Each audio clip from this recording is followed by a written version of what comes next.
Buffs Nation, what is going on? It's a beautiful Tuesday out here. I mean, it's just gorgeous, and we have a big time matchup to look forward to. As always, CU's in the headlines. We're breaking records every week, and we're doing it in our style. And I just want to say, before I get started, introducing you, Rob the Man. Want to say big channel announcement right here. I upgraded my freaking broadband last night, so this guy should not be cutting out nearly as much anymore. So got to give props to everybody for supporting in the channel. But of course, thrilled to have Rob on again as we talk, every week. Rob, how you doing, man? Man, I'm doing great. But I got a question for you. Is that a Yeah. Bishop Thomas jersey you got on? Man, you bet it. Yeah, you thought you were slick on me. Hey, there we go. Let's go. Let's go, baby. I gotta have my box office Bishop Thomas, man. How can you not love that guy? And I was kind of comparing this. This is kind of funny because I used the PointsBet promo to get this one from Fanatics, and then I had this Carter Stoutmeyer one that I also got from the Fanatics store. But for anybody who's buying multiple jerseys, just understand, man, that they did the collars differently on that's what I was saying. on It's a little these. bit different. Yeah, so you see how it's kind of like cut, and then the gold stripe, is a bit longer. It's not like that on my Carter one, but they're both the official replicas. So I don't know if like so many CU jerseys have been ordered that they've just had to go on to like a different like print or model. That's my guess. But nonetheless, happy to support our Buffs, and can't wear this because we got the white out for USC this weekend, but hopefully can rock them for another game this year, man. Yes, sir. So, yeah, man, it's a lot of fun, but we got a lot to talk about. Of course, we want to get into previewing USC from your perspective, Rob. What we got to do, man, to get to freaking 1-16. Good Lord, we got to do this. We got to do this. We got to make history. But let's talk about, man, what's on your mind? What are you hearing? What's the news going on with Colorado today? What do you want to talk about? So I mean, the only major news that's come out so far is that Ryan Wingo, a 5-star wide receiver, would no longer be visiting this weekend. He will be coming in December now on his official visit, which that is major news. Just due to the fact of coming in December, right? That's right around the time doing signing day. So with that being said, on signing day, hey, you ain't leaving Colorado till we get that pen on paper, baby. Yes, but he can't be there on official signing day, so don't get the words said that he can't leave. But it's a blessing to get him right before signing day, and we're the last school that's in his mind before signing day. So that's the only major news in recruiting. We do got Cam coming. He is a wide receiver, 5-star wide receiver out of Texas, or Alabama, sorry. But he's committed to the Texas A&M. That's going to be out here. We got a linebacker that's coming in on a visit. There's still players trickling in that they're trying to finalize flights and stuff for right now. So as the days that come, stay tuned because the information will be dropping, baby. Man, I love to hear that. And is Wingo coming here for a game in December? Would that be the last home game, or would it be after our regular season finishes? It will more likely be after our regular season finish, but he might come up for a game. Just because he pushed it back, he might still end up coming here for a game.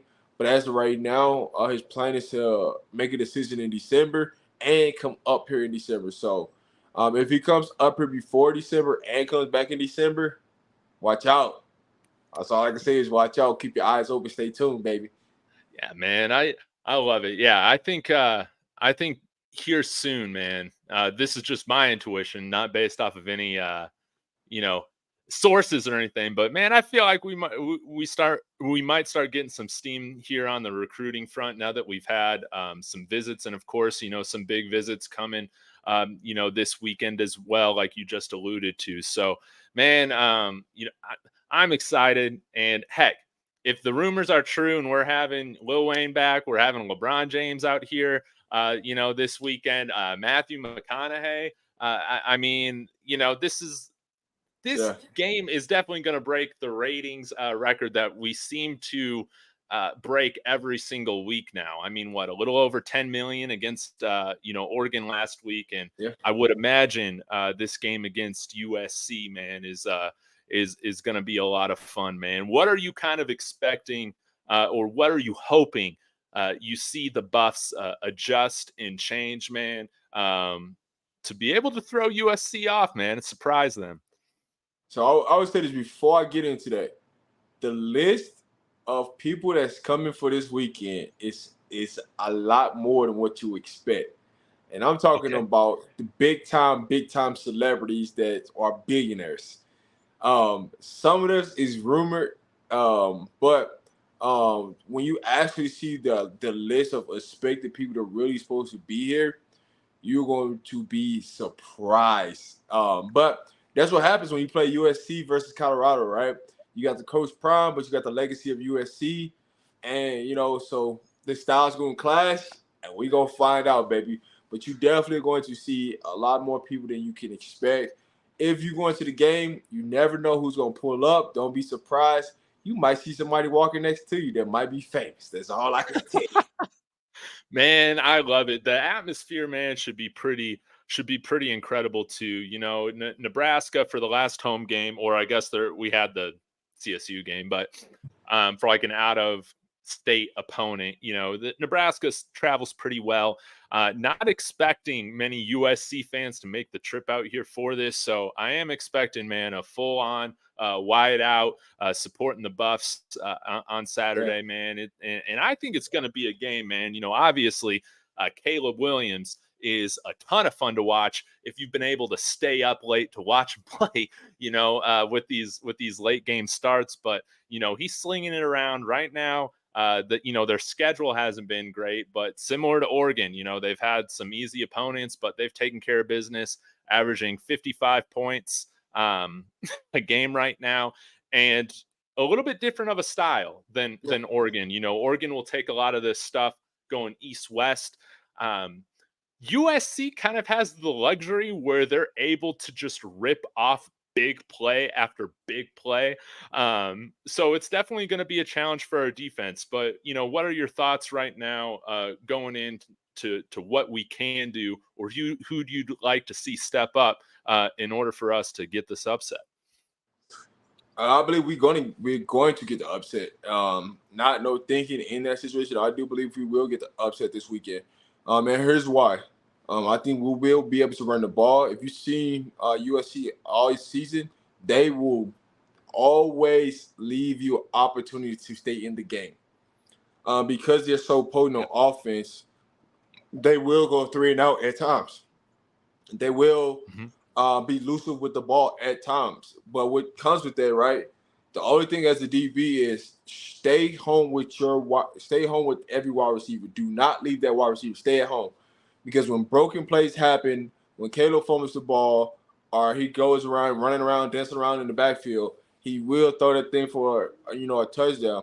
A lot of their long touchdowns are really off of broken plays. Yes. Now they will look to establish a run, right? Just like every team has established a run. I do see, Colorado might take the opportunity to go get the ball first. Let's go get the ball first, right? Because USC defense is not as potent as a lot of people think it is. And there's the difference. There's the key. The major person that you want to look out for on USC's defense is number 7, Bullock. You want to know where he's at all times because he is their playmaker. He'll come down and run support, and he'll knock your head off. And next play, he'll go make an interception because he has long range and speed. So that's the one player you got to look out for, number 7. When it comes to their DBs, they're pretty suspect. They're pretty suspect. Our wide receivers should be able to get open and do a better job than what they did last week. But what I would say coming into this week, we are going to be more focused than what we were last week. Yes. Because everybody knows, everybody's looking to see what the response is from Colorado. They still got us as a 22-point underdog. But I'm telling you this right now, we are going to play a lot better. And to Yeah. think, right, we're a 22-point underdog, and they only beat ASU by 14. Hmm. ASU, if they didn't have critical turnovers in the red zone, that game looks a little different. With their The game backup looks a little quarterback. different. Yes, with the backup quarterback. So with that being said, Shedeur Sanders, hey, I don't expect him to make those same mistakes that ASU made, but ASU were able to run the ball. They were able to control the clock on USC, and that's going to be the key, right? The key to the game is stopping the run for USC, us being able to run the ball and control the clock, right? Hmm. I don't expect us to run a lot of up tempo. We're gonna have up tempo at times, but we got to start establishing series together, stringing first downs together, and those are gonna be the key. Like, because if you can limit possessions of USC, it puts more pressure on them to score now, score now, score now. And USC does not have a talented offensive line. They struggle in the same departments we struggle in. The Hmm. difference is Caleb is just working it. He's just using his magic, and he's completing a lot of things off of broken plays. So those are the things that what I'm looking for is our defensive line versus their offensive line, and our offensive line versus their defensive line, and Shedeur Sanders coming out and show the world that, hey, it ain't no fluke. Yes, no doubt. That's funny, man. Like I've only really talked about the keys to the game. I guess like on Twitter or whatever, Yeah, like responding to somebody, man. And it's funny, man. A lot of the stuff that you just mentioned, like, is stuff that I've been thinking too. Of just, I like to see us running up tempo. I like to see our offense in a rhythm. I don't know if this is the game for that, because I think we need to limit possessions, for Caleb Williams and USC. And I was taking a look yesterday at some of the Tulane film from the Cotton Bowl, and of course USC has some different personnel there, but again, same system now. And I think that even if we're not running up tempo, there's opportunity for us to cause confusion or find favorable matchups if we're just using some simple shifts and motions pre-snap, depending on yeah, what kind of looks we're getting. And I think it's just so imperative this week that the Buffs there needs to be a commitment to the run game. I think I would imagine, I want to give Sean Lewis the benefit of the doubt that there was more of a desire to get a run game going than what we saw play out on Saturday. But again, if we're already falling behind 2 scores after 3 offensive plays, you can't, like, it's easy to just let things go. And yeah. that game got away from us pretty quickly. In terms of establishing more of a run game, what do you think the keys are for that? Would you like to see some different offensive linemen come up? Are there some different sets that we could run? RPO stuff with Shedeur.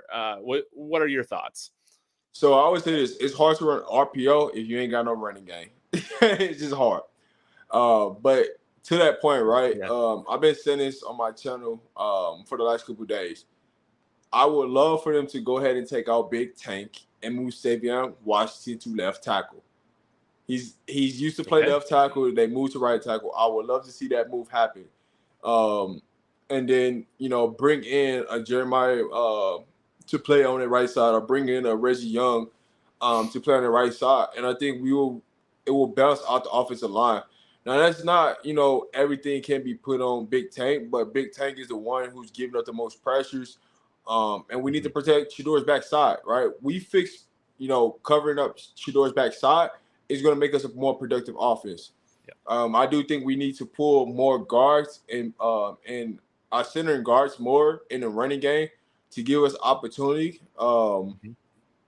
But what I would say to this, right, and also to this, we need to play our bigger running backs when we try to run up the middle, run off tackle, things like that. Like, this is a game that's meant for like an Alto McCaskill to for a breakout game.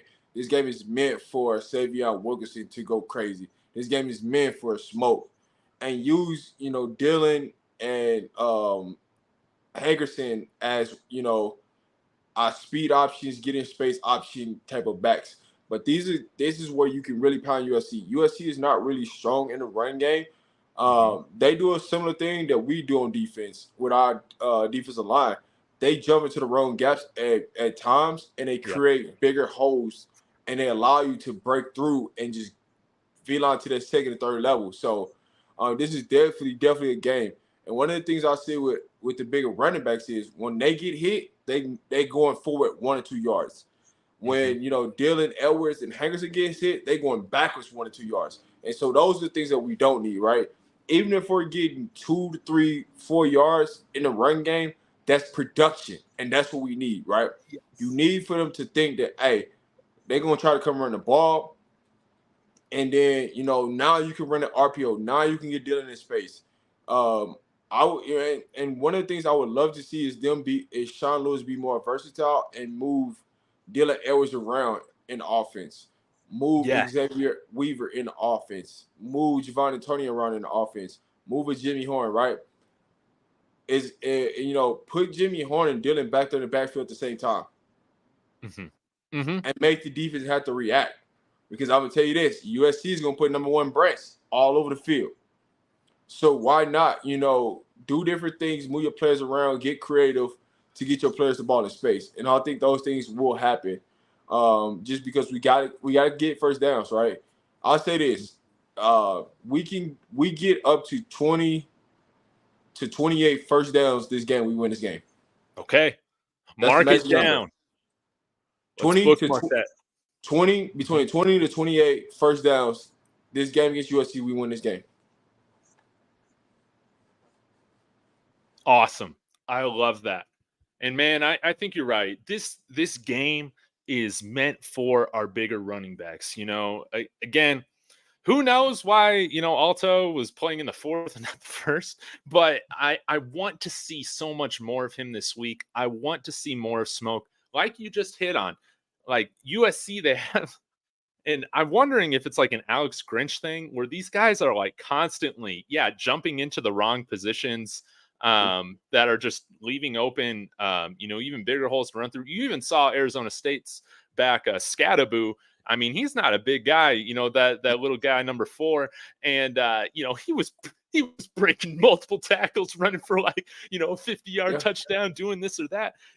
There's opportunity. I think that we just need to have this mentality of like, we are going to go and dominate in this, because it just doesn't, when you're not even having a commitment to it in the games, I imagine that it, makes it even harder, for that momentum to get going, trying to establish, a run.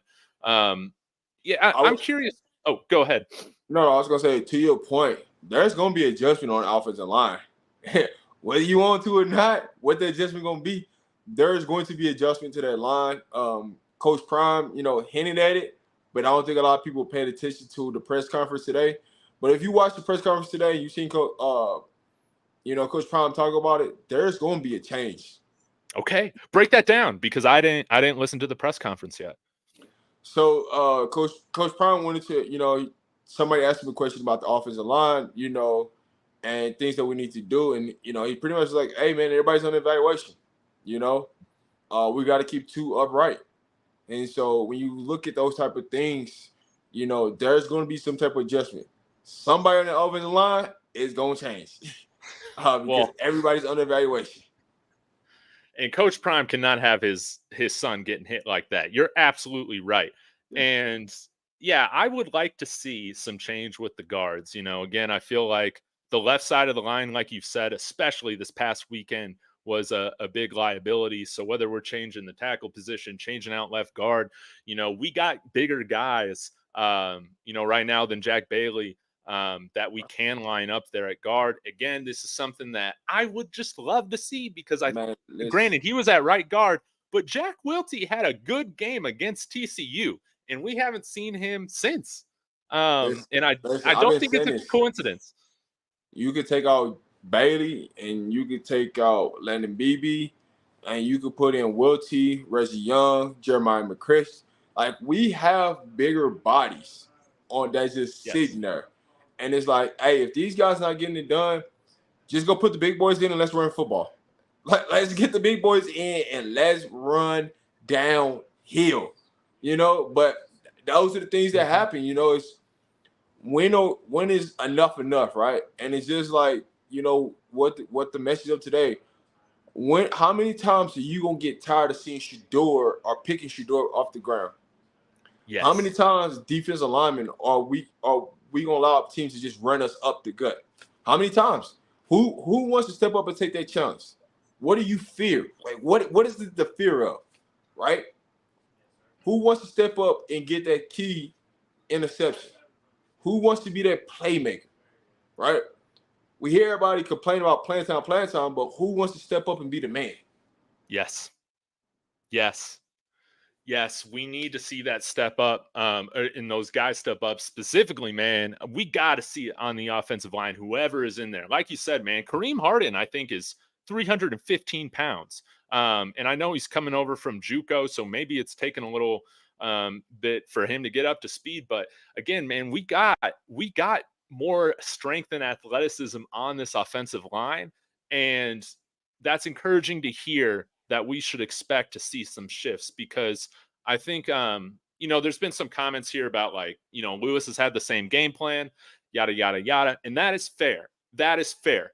Yes. We have not done much, many things creative over the last couple of weeks, that's for sure. But if you go back, I was thinking of maybe snagging some Kent State film later this week, just going back and looking, man, how he's run his offenses in the past.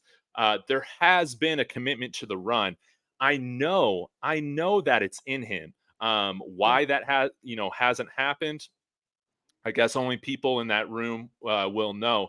But I know there is opportunity to get more creative in the run game and have more success. This is a better line than last year, and they're gonna have to show it. Yeah, I think so. I mean, and just think about it, right? Yeah. I forgot about Kareem Harden, right? But here's another wrinkle, right? That we could possibly do. Instead of having Mikey Harrison as a fullback, leave him in the game as a wide receiver, and literally, when I mean literally, bring Bishop Thomas in, and don't just wait for him to come in on goal line. Bring him in the middle of the game and let him go blow somebody's head off, and we run behind Bishop Thomas. Like you've already proven that you would put Shane Coates and Bishop Thomas out there. You've already seen that you would put Bishop Thomas at fullback. Well, then just let it go. No matter where you're at on the field, right? If you're gonna go ahead and use a tight end, let's go ahead and put Bishop Thomas back there and let him freaking go be a dog and go run somebody over and create some lanes. But man, like against TCU, man, he blew that guy up, and against Nebraska, it's like we brought in the Rick Ross package, but then we just ran pass plays out of it. It's like, nah, man, let's just go in there. Who cares if the defense knows that we're going to run it? A lot of times it's just we're going to do what you guys expect, and we're going to kick your butt doing it, It's about having that mentality, man, just to go out there and dominate. Who cares about having the trickiest play? Let's go out and physically dominate, because again, USC, man, they've got all these athletes. They have an impressive roster when it comes to the guys they've recruited and their athleticism. But if we're looking at the defense, man, that they get a lot of sacks, man, but their open field tackling is just as suspect as ours. That is true. USC misses a lot of tackles, But honestly, it's weird though. You can say that about every team that plays us, but for some reason, every time they play us, they can focus on tackling. Like everything we play, if you watch their film before they played us, they were terrible at tackling. But every time they play Colorado, it's like a sense of focus. Oh, we can tackle today. So we gonna see. But USC they don't tackle very well. You can bounce off. USC, they have one solid linebacker, but outside of that, their linebackers are pretty small. So you can run on them. Yes. And I'm curious, man, like what your thoughts are, because having looked at some of the USC tape and, watching their game on the second half on their game on Saturday, I mean, my goodness, man, they shift so much pre-snap. Do you have any idea kind of what the philosophy or strategy is behind that? I understand like coming out with one look and then shifting in, it might, catch the offense by surprise, but it just seems with what I'm looking at is that it seems to backfire a lot. Well, it's because they're running a 3 down lineman technique. Hmm. So they're playing a 3-3-5 in that situation. So they're trying to disrupt you for you not to understand where the blitz is coming from, right? Mm. Where they want to create pressure from. But a lot of times when they shift right into a gap that creates a double gap, which is Yeah. it's lovely, right? But it is to confuse the offensive line of where they're gonna attack from. So with that being said, right, if you're watching Colorado and you see Oregon, shifting like that, you've seen Nebraska shifting like that, you've seen CSU shifting like that. So it's easier when you got 4 down linemen, right? Because you know kind of where everybody's coming from. There ain't gonna be Hmm. really nothing that's gonna change. When you got 3 down linemen, you can shift to any way. Now it's about what offense are you running against that shift. And so when they shift, they can shift right into creating us a bigger lane where we're bursting through the hole. And so, yeah, you could see a Dylan Edwards pop off for a 20, 30-yard run against USC because USC might shift into the wrong hole. And that's all the little space Dylan Edwards needs, and he's gone. So that's Yes. what I say. You can run on USC because the way they shift, they tend to jump into the wrong gaps, the wrong lanes. And so they Hmm. they jump out of the A and the B gap and they're in a C gap. Well, with them being in a C gap and not the A and B, if for a football term, let me break this down because I know I'm so I A love it. gap, right? You're that's the pressure right up in the center, right? B Yes. gap, you're looking between the guard and center. C gap, it's the guard and tackle. So a lot of people don't understand that terminology. So that's why I wanted to break that down. In a sense, for the football sake. But a lot of times when you see USC, right, they jump into out of the A and the B gaps. You're not really getting that pressure up the middle. Mm. And so I see a lot of people always talk about like Burr Alexander. But if you really watch the film, Burr Alexander really not out there a lot of plays. He's literally out there for 2 or 3 plays. He's coming out the field for 4 or 5 plays. So it's like he's not going to be a problem than what you think he is. So, you taking that factor of Bear, right? He's going to make his plays. He's going to give you, 2 or 3 plays. He's going to be like, damn. And then you can do about that. That's just Bear. That's just him. But then he'll turn around and he'll be lazy for the next couple plays. So it all comes down to our scheme. I do, what I would love to see on the offensive line is them, get their splits a little bit wider. I don't like the Okay. close splits just because it allows too much access to the quarterback faster. Now I understand why the close splits are. Is because when you're trying to run the running system that we're running, it's easy for them to explode off the ball and for you not to shoot the gap. But in reality, when you go into pass protection, if they create their splits a little bit wider on the offensive line, it gives the edges it's a farther way to get to Shador.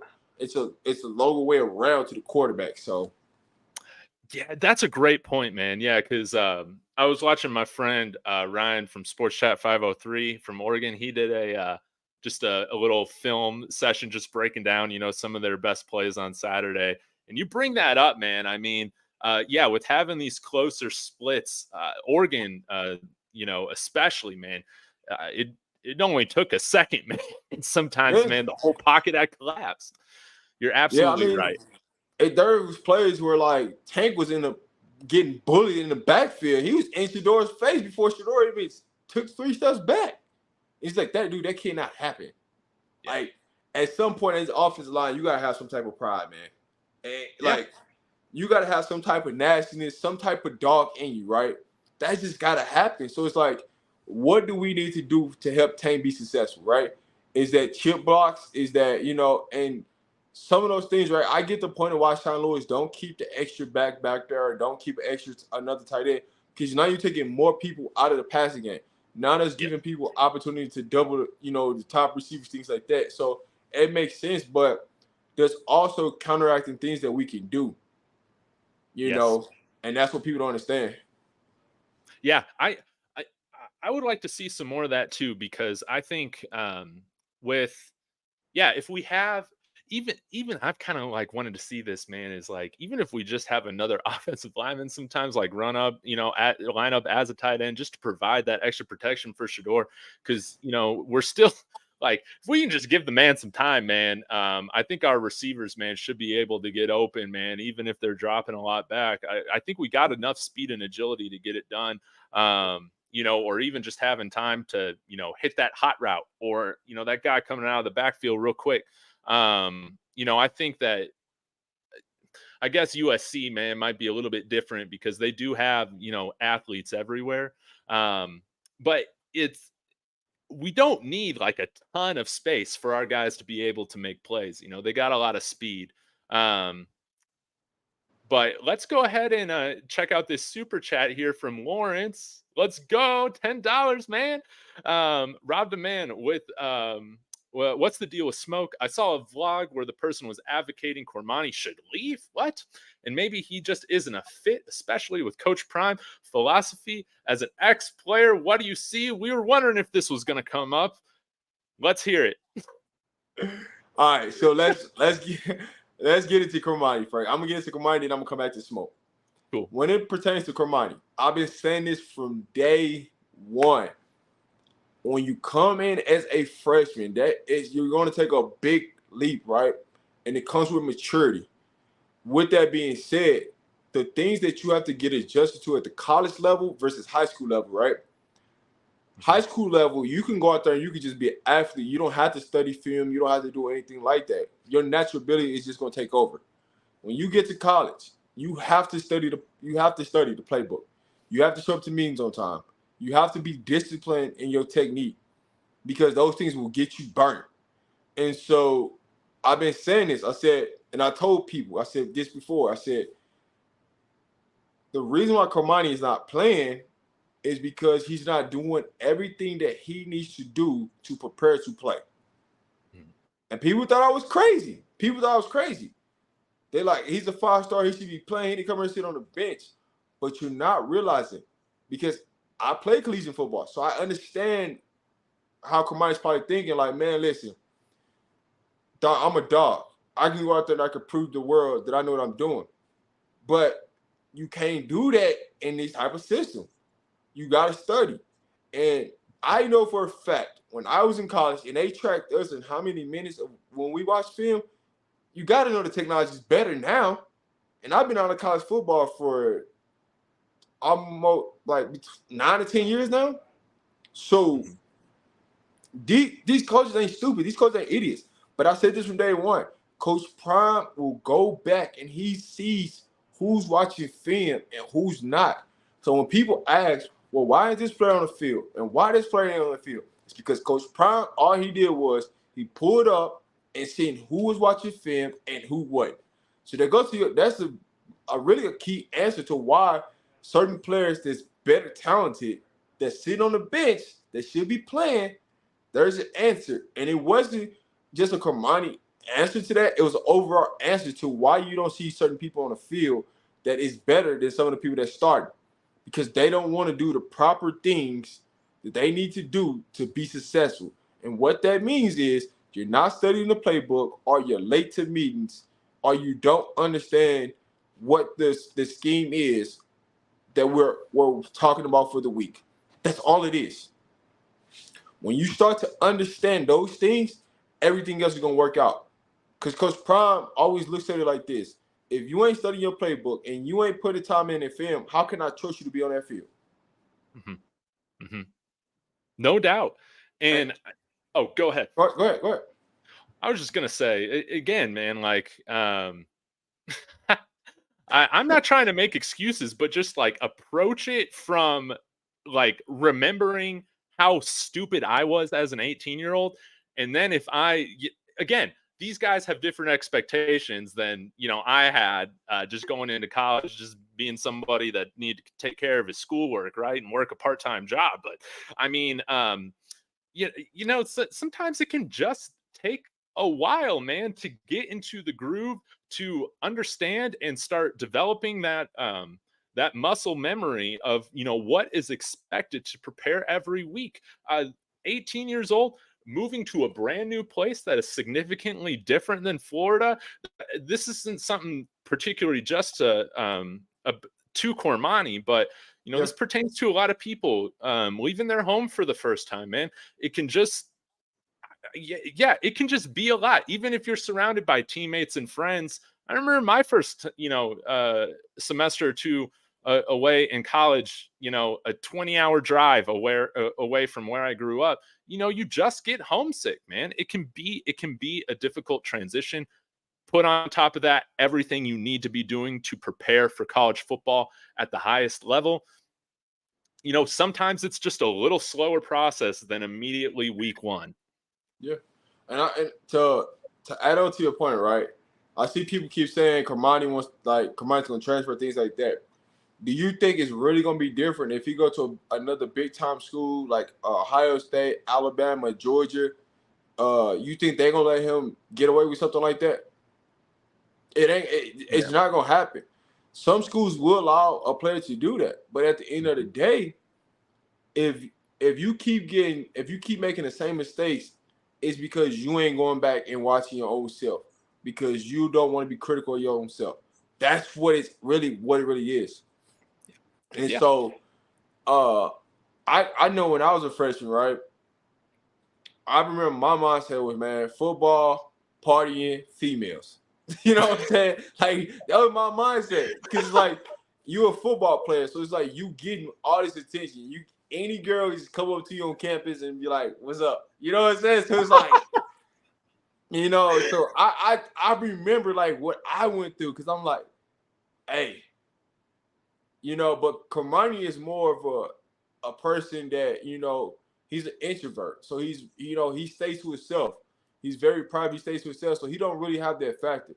His factor is more of, man, hey, bro, just get in your playbook, man. Yeah. Just watch the film. I remember I had teammates, this is what they would do. They literally would turn on the film and not watch it. Just have it going just to show that the minutes and seconds is going. And just go out there and play. And some of them was right and some of them was wrong, but it's like you knew if somebody really was watching film or somebody who really wasn't.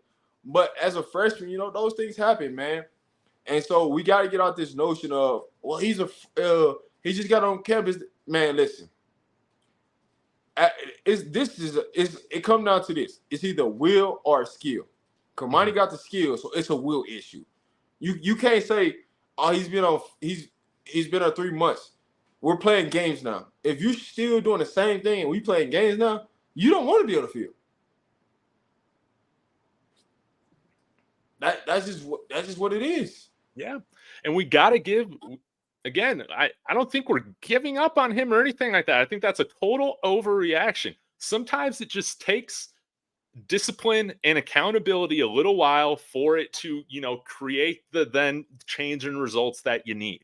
We're talking about an 18-year-old player, not somebody that's played in the NFL for 10 years. That's just my perspective on it. This is not surprising. I feel like this happens all the time throughout college football. Now, to answer the question about Smoke just in a room full of, we got so many running backs, right? And I'll be honest, if it's me, right, I think Coach Flea needs to go ahead and narrow this thing down to 2 running backs. I think, trying to play 4 or 5 running backs a game, that's hard because you're trying to feed everybody. Right now, let's limit it to 2. Alto is ready to go. All right, he's ready to go. He's number 1. I don't look at Dylan Edwards as a running back. I look at him as all-time, like all-purpose. So go ahead and put him out there in the slot. Go ahead and move him all around the field. So with that being said, Alto's number 1. I got Stevion Wilkinson number 2, Smoke number 3, Hank number 4. That should be the lineup. Yes. That should be the lineup. Let's come in there and let's play big boy football, right? You keep saying, we need to run the ball, and what can we do? Put those bigger backs in and just let them run.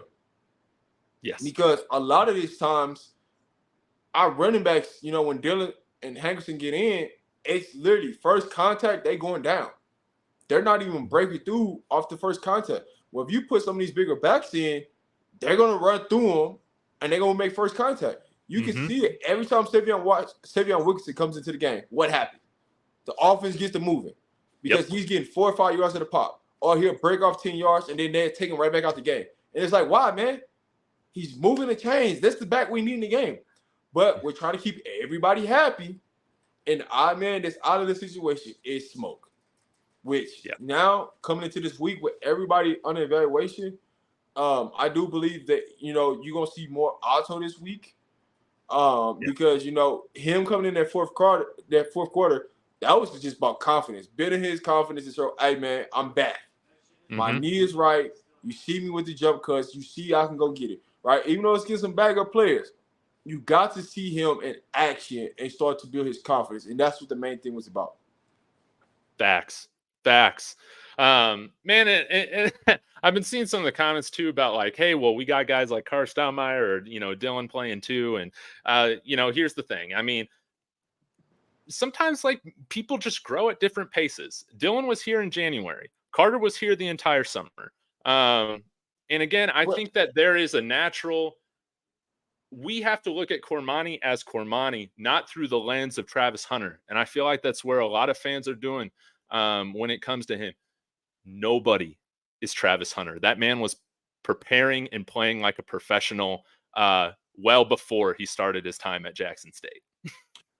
I would tell you this: Coach Fleet will not be fired. I see that comment, but Coach Fleet will not be fired. I can tell you that. That's the assistant head coach. So that ain't gonna happen. You can book that one.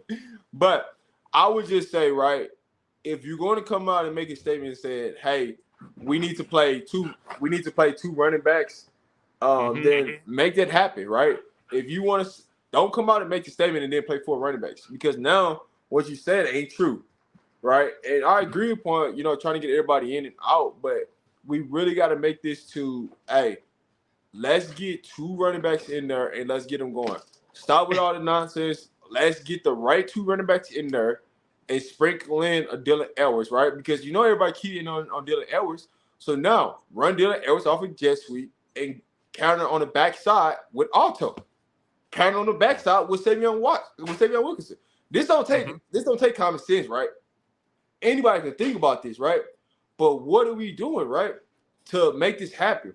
Because I'm sitting at home and I'm like, man, listen, if I know I got Dylan Edwards and I know I send Dylan Edwards on a jet sweep, right? I know for a fact the attention of defense is gonna go one way. Well, then that's gonna give me Alto to run on the backside off the tackle, and we're gonna create a hole. Because now we got the linebackers shifting and doing different things. And so those are the things that I always say, man, is we can get creative in the run game and we just not doing it. There's plenty of things that we can do that can create motion, right? And what I'm more shocked about Sean Lewis normally like sends a lot of players in motion and does a lot of different things like that. And those are the things that we have not seen. Players going in motion, creating, opportunities and being more creative on the offensive end. That's what's most surprising to me about Sean Lewis right now. Yeah, again, we have seen this in his past, as a play caller, that there's been these, 2 tight ends, max protect sets, multiple running backs out there using motion. There is a lot more of what this offense, I think, will be doing throughout the year. Is it something that has to do with what we were able to install at first? I really don't know. I don't really know how long that normally takes, for college offenses. But again, if you take a look, and I'll try and find some film later this week, like Sean Lewis has demonstrated that he knows how to run these different creative offensive game plans. Like he has demonstrated it. Why we haven't seen that, I don't know. But I think we're going to see more creativity come throughout the year. To me, that's just the only logical way to approach this, because nothing from his history and what he has put out on tape in previous years showcases that he's a guy that sticks with a one-dimensional game plan. And I would say this is what I really want them to. How I really want them to use Dylan Edwards, right? Get him the ball in space. What I mean by that, right? How about lining him up as in the slot receiver, having him motion like he's going to come to go jet sweep and reverse and go back out. Quick hit him, get him out in space where he's one-on-one and he can just fly past a linebacker and get him out, right? Just get creative, right? If if I'm anybody, right, and I got a Dylan Edwards, I'm looking at a Tyreek Hill. What do they do with Tyreek Hill, right? Sometimes they motion him. He'll come out, he'll circle around the backfield, around the running back, and they just simply throw it out there and just let him go. Or, you fake a handoff and you quick hit it and let him use his speed. We're not utilizing our players properly for them to get open in space. And those are the things where we have to own in this week against USC. Yeah. No doubt. And again, I think, guys, going into this week, this is going to be awesome. This is going to be a chance for us, again, to pull off the impossible, to get our first ever win as a university against a program that has consistently beat our butt, for the first 16 games that we have played them. It's time to get to 1-16, man. This is going to be fun. And we knew coming in that this thing was not going to be perfect, from the get-go. So we're 3-1. We got our butt whooped in one of the hardest places to play in the country. And I think we're a better team than what we showed, but we were outcoached, we were outmanned, we were outplayed by the Oregon Ducks. But going at the end of the day, this is a rebuilding year, regardless of how people want to label it. I still think, we're winning a ton of games this year, but it is too early to be calling for people's jobs right now. I don't agree with calling for anybody's job right now, but I would say everybody's being evaluated right now, right? Yeah. When you look at the season, it's already a successful season. No matter what you want to say, how you want to look at it, it's already a successful season. They only won one game last year. So it's like we got 3 wins already. It's already a successful season. Coach Prime is going to have a winning season this year. Yes. What the end total, what that number is going to be, that's what we're here to find out, right? We're here to see what that bounce back look like, right? Yeah. But I would definitely say, man, just be patient. Be patient with this process. This is going to be a beautiful process, and you can expect for us to get the trenches right next year. The phone lines are open. People are calling us. We don't have to call nobody no more. People are calling us because they want to be in this program. They see what's going on. Now, with that being said, Coach Prime, at his press conference, he stated, if you ain't watching film, you ain't in your playbook, you late to meetings, you're not going to play. I don't care who you are. Yeah. And, if I got to make an example out of you, fine. But now, I don't think, well, let me say this. It's not happening now. He was talking about what Kermani was doing in the past and why he's not playing. It's not happening now, but I think, with that Oregon and him coming in late, who knows how much it's going to change in his process. Like, hey, I know I can come out here and play. I know I can go out here and prove myself. I went out there. I had a couple tackles. I made some plays. Now I'm finna start studying. Now I'm about to get everything right. So, yeah. We just got to enjoy the process. It's going to happen. It's going to happen. And again, I don't think that this is all but a positive, I think, for recruiting, because families can trust that Coach Prime's going to have the long game in mind every single time with these guys. Hey, Dwayne Bryant, I wasn't just talking about Kermani. I'm saying in general. I want to see my boy Roger Ward out there. But Coach Prime is telling you why they ain't not out there. Kermani is not the only person. It was just Kermani was the person that was asked about. And so that's why we reference to Kermani. But it is, I would tell you this right now. There is about 7 to 8 players that should be playing that's not playing because they doing the same thing Kermani's doing. Yeah. And that's why they're not playing. Mm-hmm. Facts, man. Facts. And, man, we're going to see, hopefully for the entire team, man, like you said, the preparation is going to be more focused and dialed in this week, going into a big challenge against USC. I think, man, of course, this team's going to be in the headlines every single week. But I don't think – I think the DNVR guys brought this up, or another show that I was listening to this morning. It's like USC is USC. Lincoln Riley's Lincoln Riley. Like, they're going to want to come in here and handle business. I don't think that there's this desire to feel like they've been slighted by the media, because they get plenty of attention compared to, some of the other programs that we've played so far. So man, I'm just looking forward to a good show, a good fight. And again, man, like if I Coach Prime has said it. It's a thing. It's a work in progress, but we got enough guys on this team to still make a significant amount of noise in this conference. And um, if things just fall in place with a better game plan, maybe with some lineup changes, having that momentum, that crowd. I don't think USC's a road team, man. I don't. Um, it's going to be a hard environment for them on Saturday. I mean, who knows? Who knows what's going to happen, right? Yeah. I mean, and to be honest, right, when you look at, the comparison between USC and Colorado, a lot of this stuff is kind of similar, to be honest with you. It's kind of similar. We both have offensive lines that are shaky. We have wide receivers with speed. We have playmakers at the wide receiver position.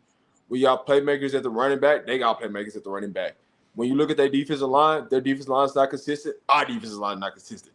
When you look at the linebacker play, they got one good linebacker. We got one good linebacker. So it's like we match up so much similar than a lot of people think and a lot of people believe. It's really going to come down to who makes the most mistakes in this game. Yeah. That's really what it's going to come down to. And which team can hold the other team to 3 points instead of 7 points. That's definitely, what I would say to anybody, right? I could definitely see this game being a shootout because one thing about USC, they're going to keep you in a game. I don't care who they play. For the most part, every team that they play, they allow them to be in the game and make the game more difficult because they're more talented than a lot of teams they play, but they allow teams that are not talented to stay in the games with them and make it a game. The ASU game, that was a fight to about the middle of the fourth quarter. Let's be honest.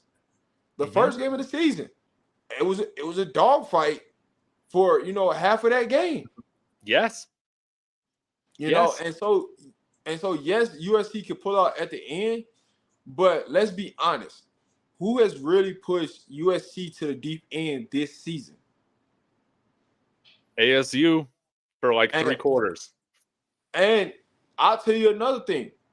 This game actually plays in the benefit of Colorado because Colorado is used to playing at that time frame, used to pricing at that time frame. USC is used to playing in the late evening, at night. So true. They're going to feel like it's 9 a.m. on Saturday, man. So you got to think about that does play a part. Now you're talking about altitude, and anything is possible on a Saturday. Anything is possible. Yeah. But when you start breaking down games and time frames and when things are played, like that CSU game, the reason why that game was so much harder was because that game was played at night. And CU is normally pricing during the day. And so with that being said, your adrenaline is rushing all day. Like you're pumped, you're excited. And sometimes you can get yourself so much excited, so much amped up for a game that by the time the game kick off, you're exhausted. Yeah. You're physically and mentally exhausted. And people don't be thinking about those things. If you're not used to always playing at night, that could be a difference. If you're always used to playing in the day, Coach Prime loves to play in the morning. He hates playing in the middle of the day or at night. Yeah. So that could play advantage in Colorado's thing because USC, now that's not saying that USC won't come and do their thing, but the advantage in the time frame when we are playing, that's a benefit to Colorado because that's the time frame they prefer to play in. No doubt. I didn't even think about that, Rob. You're totally right. I don't think USC has played in a morning time slot yet this season, and I'm going to be curious to see what they do in terms of getting here, getting acclimated to the altitude. Again, Nebraska, when they came in, they took the approach of just getting there on Friday, and I don't know if that worked to their advantage. Once the second half came in Folsom, because that's kind of when we really started, to pull away. So it's going to be interesting to see if USC flies out here on Friday, or if what I would recommend if I were them is getting out here Thursday night, getting a little bit more time to get acclimated. But if they take that same approach on Friday, that could definitely play dividends, especially in a close game. If this game is close, where like, again, a lot of teams coming in here the last handful of years, the game's over by halftime. Altitude doesn't really make a make a difference, but when games are closer going in the second half, man, they will feel it, man. That's a wonderful point that you brought up that I hadn't thought about. It's so many points that like you can look at, and everybody is giving USC all this credit, but there's a lot of things that play in a part that favors Colorado that a lot of people don't think about, and so those are the things that you got to be mindful about when it comes to playing, Colorado. Plus, I'm not giving USC anything. Hey, if y'all want to show up here on Friday, show up here on Friday if you want to. But I would say this: when Lincoln Riley is time to play in big time games, he kind of struggles. That's true. It is a theme. If you notice, when he was at Oklahoma and they played Texas, what did Texas do? They always try to make sure the game was in the morning or early morning, like the 10 a.m. or the 12 o'clock window. And Lincoln Riley teams always struggle doing day games. That's all I'm gonna say. Facts, man. Man, you just reminded me of something else I was gonna say, but oh well, I guess it doesn't matter. But I was gonna say this. The fact that we haven't been that creative on offense, if we decide to do that this week, that really plays to our advantage. Just like how we caught TCU off guard. I feel like week 1, they just didn't have any, direct tape to go off of for how we were going to approach things. And yeah, this is going to be a great opportunity to hopefully implement some new things that we've been asking for, that we've been wanting to see. And, hopefully it will catch them, by surprise. But I got to start wrapping up here, Rob. Again, I always appreciate hopping on here with you every week. Can you let everybody know where to find you and what to be expecting, to see from you and your channel for the week leading up to the game? Yes. So you can, if you see my name, it's Rob the Man Media. If you just type in Rob the Man Media on just in YouTube, you'll find my page. I go live every day, 11 o'clock Colorado's time, 12 o'clock Central, 1 o'clock Eastern, 10 o'clock Pacific. So those are time zones that I go daily every time, man. It's always a good show. You never know who's going to pull up on my channel. I have former, collegiate players on my channel. I have coaches on my channel. Sometimes some players' family pop up on the channel. You just never know who's going to pop up on my show daily. You just got to tune in because you never know what you're going to get into. Now, with that being said, my channel is more of a panel-based channel. So you're gonna hear a lot of different people's voices, but it is entertaining. And if you got anything that you want to talk about, football, Colorado, just pull up to the channel because we will talk about it. Yes, sir. Yeah, and Rob, your channel is in the description to my video. So anybody watching on my channel, just hit that open. There's a link to his channel, and his Twitter handle is also Rob the Man Media. So definitely give him a follow on there. But yes, every day is a surprise on Rob's channel, and he's doing something that nobody else here on YouTube within this whole community is doing. So he's definitely worth a follow, and he's definitely worth tuning into, even if you just have a little bit of time, each day, because you never know what little nuggets you're gonna find out tuning in. So really appreciate your time as always. Go ahead. No, I was gonna say you tune into my channel when it comes to like college coaches or I even have high school coaches on. Then they will drop nuggets on recruiting. So you never know what information you might get. You might get some recruiting, some news that's really going on behind the scenes in Colorado. But hey, tune in, man. It's something that you don't want to miss for sure. Absolutely. Well, thanks again, Rob. Really appreciate always, co-streaming with you. It's always a lot of fun, and can't wait for the game. And I'm sure we will be in touch throughout the week. Everybody who's watching, be sure to hit that like on the way out. Let me know in the comments if you're watching the replay where you're watching from. That's always cool to know. And we'll see you guys later this week. As always, Sco Buffs. All right. Thanks again.